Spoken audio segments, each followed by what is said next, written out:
कहते हैं अल्लाह ताला इशारों में बात करता है। जब किसी कौम से खुश होता है तो रहमत बरसाता है और जब गजबनाक होता है तो अजाब नाजिल करता है। इंडिया ने नए ट्रेड डायरेक्टिव्स जारी कर दिए हैं जिसमें बांग्लादेश की जो रेडीमेड गारमेंट्स है, जो बांग्लादेश की लाइफलाइन है, जो क्रिटिकल एक्सपोर्ट है बांग्लादेश की, लगता है खुदा नाराज है शायद। इस वक्त बांग्लादेश के माल से भरे हुए ट्रक इंडिया के बॉर्डर पर खड़े हैं और वापस जाने के लिए मजबूर हैं। हसीना वाजिद ने तो कभी छुपाया नहीं है कि वो पाकिस्तान से नफरत करती है और बार बार ये बात कहती रही है और सब चीज़ जो हुआ है बांग्लादेश में उस पे हम हसीना ने हमारे पे थोप दिया। इंडिया ने टर्की के ऊपर भी सैंक्शंस लगाई हैं, पाकिस्तान के साथ भी कारोबार नहीं है। इंडिया ने टर्की के ऊपर भी सैंक्शन लगा दिए हैं बिकॉज ताकतवर इनकी बात नहीं मानता और अब इंडिया उस पोजीशन में अपने आप को समझता है कि वो ये बातें ना माने किसी की। सालिसी पे उसने सारों को इनकार कर दिया है। तो आप कहें इंडिया इस वक्त जनूनियों के हाथ में है, उनकी लीडरशिप पागल है, वो कोई रैशनल कोई समझदारी की बात नहीं सुनना चाह रहे। Don't bank on any third country to come to your help. बार बार बांग्लादेश को कहा कि छोटे बच्चे हो तुम्हें माफ किया, लेकिन चाइना के मामला जब भी होता है वो पाकिस्तान में सी पैक का हो या फिर चिकन नेक कॉरिडोर पर चाइना की एयरबेस का। तो आपको नहीं लगता है कि पाकिस्तान के कोई करीब होने जा रहा है बांग्लादेश? देखिए वो नहीं हो सकता। दो तीन वजह ये है। पहले वजह ये है कि उसकी पर्सनल सिक्योरिटी जो है बांग्लादेश में, मैंने सुना है कुछ हद तक, काफ़ी हद तक वो हिंदुस्तान की रिस्पॉन्सिबिलिटी है। ये हमारी बेवकूफ़ी है कि हमने इकोनॉमिक इंटरेस्ट को नहीं समझा, हमने समझा आइडियोलॉजी के बेस पे दोस्त बनते हैं और वो आपकी मदद करते हैं। ऐसा नहीं होता। तो ये जो ऑपरेशन सिंदूर ही चल रहा है, ये समझे ऑपरेशन सिंदूर ही चल रहा है। टर्की के साथ भी मामलात ख़राब, ठीक है जी, बांग्लादेश के साथ भी मामलात ख़राब।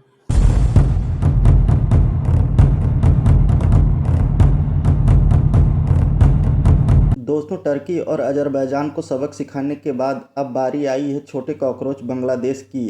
भारत के एक ही मूव से बांग्लादेश को लगभग $700 मिलियन का नुकसान हुआ है और भारत के भरोसे चल रही उसकी कॉटन इंडस्ट्री लगभग तबाह और बर्बाद होने की कगार पर खड़ी है। अगर भारत चाहे तो रातों रात बांग्लादेश की कॉटन इंडस्ट्री बर्बाद और तबाह हो जाएगी। दोस्तों, आइए देखते हैं इस पर पाकिस्तानी मीडिया क्या रोना धोना मचा रही है, फिर मिलते हैं वीडियो के अंत में। दोस्तों, एक इम्पॉर्टेंट डेवलपमेंट हुई है कि इंडिया ने नए ट्रेड डायरेक्टिव्स जारी कर दिए हैं जिसमें बांग्लादेश की जो रेडीमेड गारमेंट्स है, जो बांग्लादेश की लाइफलाइन है, जो क्रिटिकल एक्सपोर्ट है बांग्लादेश की, जो कि तकरीबन 2 इंडियन सी पोर्ट्स को होती थी, कोलकाता और जो था एक पोर्ट है उसको बोलते हैं नवा शेवा इन मुंबई के अंदर। और ये समझ लें कि जितनी भी इस मूव के बाद जितनी भी लैंड पोर्ट्स में प्रीवियसली जो इंडिया के बांग्लादेश का मटेरियल जाती थी, एक्सपोर्ट जाती थी, वो इंडिया ने बंद कर दी है। $700 मिलियन किया। बांग्लादेश जो है, अगर आपको याद हो, मोहम्मद यूनुस साहब ने कहा था कि हम जो इंडियन यान है लैंड रूट से, अब देखें इंडिया करने क्या लगा। ये इंडिया ने क्यों किया? वो कहते हैं कि बांग्लादेश ने कुछ अर्सा पहले यूनुस साहब की गवर्नमेंट ने जो पोर्ट रिस्ट्रिक्शंस लगाई थी on the export of the Indian यान वाया द लैंड पोर्ट्स, जिससे इंडिया की जो यान थी वो एक्सपोर्ट होती थी सी पोर्ट के ज़रिए। सो इंडिया की जो एक्सपोर्ट्स हैं वो, क्योंकि उनके ऊपर बड़ी ऑब्जेक्शंस लगा दी, इंस्पेक्शन लगा दी।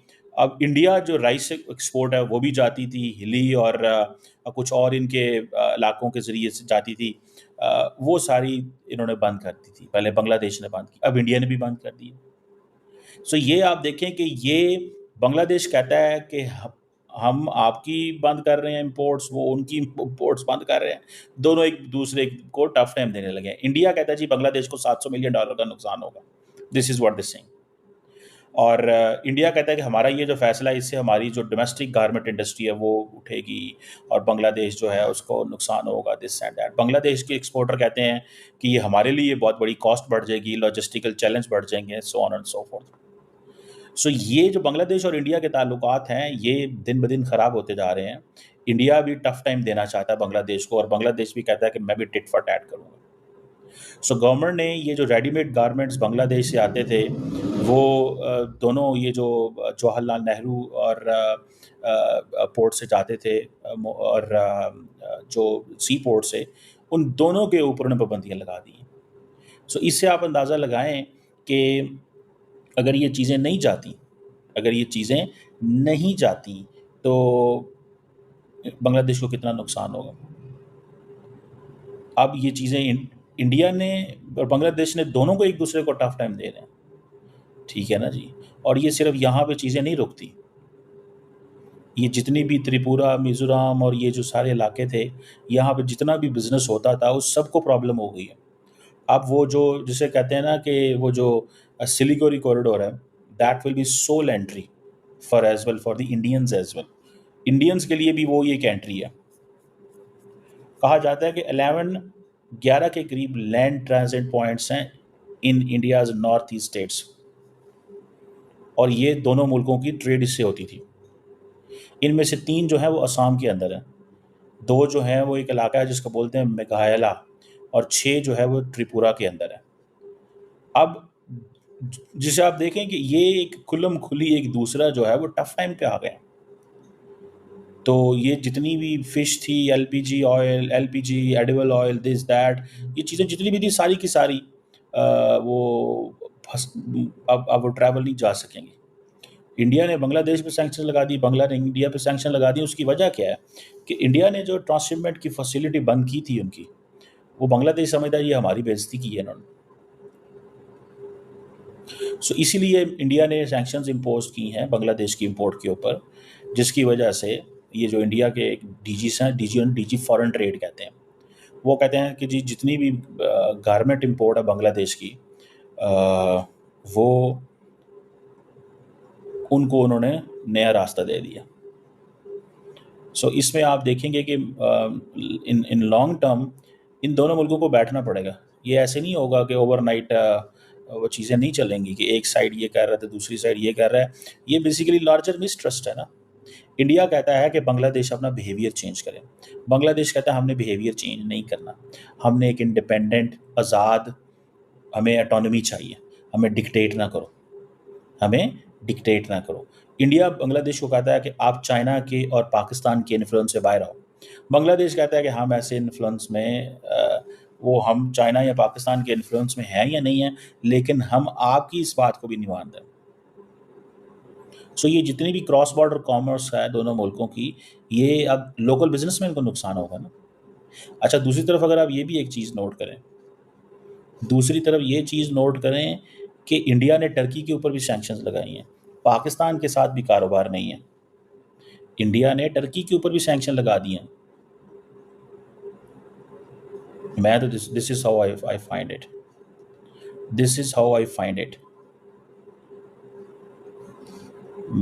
मैं इस चीज़ को इस तरह देखता हूँ कि इंडिया का टर्की पे सैंक्शन लगाना, पाकिस्तान के साथ काम ना करना, इट हैज़ बिकम ये अब एक लड़ाई है इंडिया को, जो कि इंडिया ने लड़नी थी किस में, कन्वेंशनल मिलिट्री डोमेन में। वो ट्रेड वॉर के चक्कर में फंस गई, सारी लड़ाई शुरू हो गई, वो ट्रेड के चक्कर में हो गई है लड़ाई। समझ रहे हैं आप बात? और ये अगर बांग्लादेश को नुकसान होगा तो इंडिया को भी नुकसान होगा। देखिए, इंडिया के लिए कौन सा रास्ता रह गया? इंडिया के लिए भी तो वो थोड़ा सा कॉरिडोर ही रह गया, सिलीगुड़ी कॉरिडोर, ठीक है जी, और वो उसी कॉरिडोर से गुजरेंगे। ये जो बातें की जा रही हैं, ठीक है जी। अब अगर बांग्लादेश देखें, ये लार्जली बैठना पड़ेगा तमाम ममालिक। मैं आपको बात बताऊं, ये जो बांग्लादेश की गारमेंट्स इंपोर्ट जो है वो कोलकाता और मुंबई सी पोर्ट तक लिमिट कर दी गई हैं, ये बैठना पड़ेगा। एक दूसरे को नुकसान तो आवाम का ही होना है। तो ये जो ऑपरेशन सिंदूर ही चल रहा है, ये समझें ऑपरेशन सिंदूर ही चल रहा है। टर्की के साथ भी मामलात ख़राब, ठीक है जी, बांग्लादेश के साथ भी मामलात ख़राब। ये सारी की सारी कैजुअल्टी जो है वो बांग्लादेश के साथ जो कैजुअल्टी है, ये भी तो उसी में आती है। अब बांग्लादेश की एक्सपोर्ट जो थी इंडिया के ज़रिए जाती थी,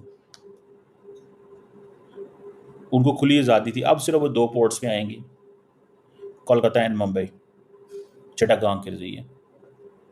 इसके ज़रिए लोगों को, जो बिजनेसमैन है, उनको कॉस्ट पे करनी पड़ेगी। जब एक्सपोर्ट होगी तो वो मसला होगा। सो ये मुझे लगता है कि लॉन्ग टर्म में इंडिया भी, ज़ाहिर बात है, इस वक्त अपनी, देखिए, when you use all leverage, जब आप अपनी सारी लिवरेज इस्तेमाल कर देते हैं तो देन आपके पास कोई चॉइस नहीं रह जाती। इंडिया की भी लिवरेज जो है वो कम होती जाएगी अगर बांग्लादेश को ज़्यादा दबाएंगे तो। अगर नरेंद्र मोदी को चाहिए कि उनको बैक चैनल खोलने चाहिए बांग्लादेश के साथ, मैं तो बार बार एक ही चीज़ कहता हूँ, India is a bigger player. अगर इंडिया ये काम करे कि इंडिया एक डायलॉग की विंडो खोले तमाम मुल्कों के साथ, तो आप इमेजिन कर सकते हैं कि क्या लाइन बन सकती है। India will still be dominating everything. India फिर भी हर चीज़ को डोमिनेट कर रहा होगा। बट इफ़ इंडिया कॉन्सिडर्स दिस कि जी ठीक है, हमें बांग्लादेश और पाकिस्तान को दबा के चीज़ें करनी है, हाँ, उससे ये ज़रूर चीज़ होता है कि डोमेस्टिक सेंटीमेंट बड़ा उठता है। डोमेस्टिक सेंटीमेंट बहुत उठता है और उस डोमेस्टिक सेंटीमेंट की वजह से दे कैन टेक एडवांटेज। मैं इसको, ये this is what I understand. Domestic sentiment उठता है और डोमेस्टिक सेंटीमेंट की वजह से वो एडवांटेज ले जाएंगे। लेकिन अदरवाइज इंडिया, अगर मैं वहाँ पे हूँ कहीं भी किसी को बात समझाने वाला, तो I will make them understand कि भाई लाइंस खोलो और उन लाइंस के ज़रिए मामला ठीक करो। लेकिन अगर आप समझेंगे कि दबाएंगे, दबाने से चीज़ें बेहतर नहीं होती। लेकिन उस दबाने का ये फ़ायदा होता है कि आपको या एक चीज़ याद रखें, एक्सटर्नलाइजेशन ऑफ अ थ्रेट।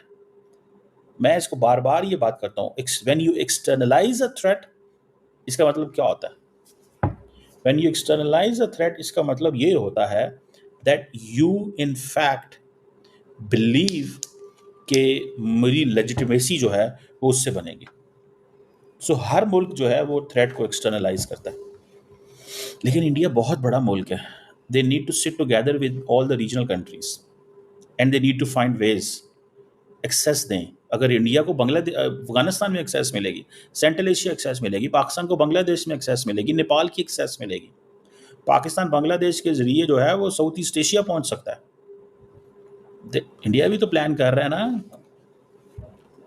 ठीक है, बहुत सारी चीज़ें, म्यांमार, थाईलैंड, कहाँ तक जाने का, तो वो हमें भी बहुत कुछ पहुंच सकता है। हमारी भी एक्सेस बढ़ सकती है। इंडिया की एक्सेस यूरोप तक जा सकती है, यहाँ से रशिया तक जा सकती है। दोस्तों, आपको पता ही होगा, जब बांग्लादेश की पीएम शेख हसीना वाजिब थी तब भारत के साथ उनके रिश्ते अच्छे थे और भारत के भरोसे ही उनकी कॉटन और कपड़ा इंडस्ट्री काम करती थी। भारत ने अपने यहाँ कॉटन इंडस्ट्री विकसित नहीं होने दी ताकि बांग्लादेश को इसका फ़ायदा मिल सके और बांग्लादेश की जीडीपी में ग्रोथ हो सके। मात्र 1 साल पहले ही बांग्लादेश की जीडीपी इतने अच्छे से चल रही थी और भारतीय मीडिया भी उनकी मिसालें देता था कि बांग्लादेश आज अच्छे रास्ते पे चल रहा है। लेकिन जब से बांग्लादेश में जिहादियों का शासन आया है, बांग्लादेश की इंडस्ट्री बिल्कुल तबाह और बर्बाद हो गई है और भारत भी उन्हें सबक सिखाते हुए एक के बाद एक कड़े कदम उठा रहा है। उत्तर प्रदेश के सीएम योगी आदित्यनाथ ने बांग्लादेश की कॉटन इंडस्ट्री को अपने यहाँ लाने के लिए एक से बढ़कर एक कदम उठाए हैं और आज उत्तर प्रदेश में सारी की सारी बांग्लादेश की इंडस्ट्री काम करने लगी है। वहीं बांग्लादेश की कमान जब से जिहादियों के हाथ में आई है, वहाँ पर बेरोजगारी और भूखमरी बढ़ गई है और ऊपर से भारत भी उन पर एक के बाद एक सैंक्शन लगा रहा है, जिस वजह से उनका कपड़ा उद्योग पूरी तरह से बर्बाद हो गया है। दोस्तों, यूरोप और अमेरिका में बांग्लादेश से ही कपड़े का निर्यात किया जाता था। यूरोप और अमेरिका से बांग्लादेश को काफ़ी फ़ायदा होता था, लेकिन जैसे ही सत्ता परिवर्तन हुआ, जैसे ही बांग्लादेश की कमान यूनुस के हाथों में आई, उनकी इंडस्ट्री पूरी तरह से तबाह हो गई है और आज यूरोपीय और अमेरिकन व्यापारी बांग्लादेश को छोड़कर भारत और वियतनाम में जा रहे हैं क्योंकि बांग्लादेश उन्हें सप्लाई नहीं कर पा रहा है। वहीं भारत ने भी ये कड़ा कदम उठाकर बांग्लादेश के ताबूत में आखिरी कील ठोक दी है और अब मोहम्मद यूनुस को पता चलेगा कि भारत के साथ गद्दारी करने का क्या नतीजा होता है। दोस्तों, वीडियो में अंत तक बने रहने के लिए धन्यवाद। मिलते हैं अगले वीडियो में।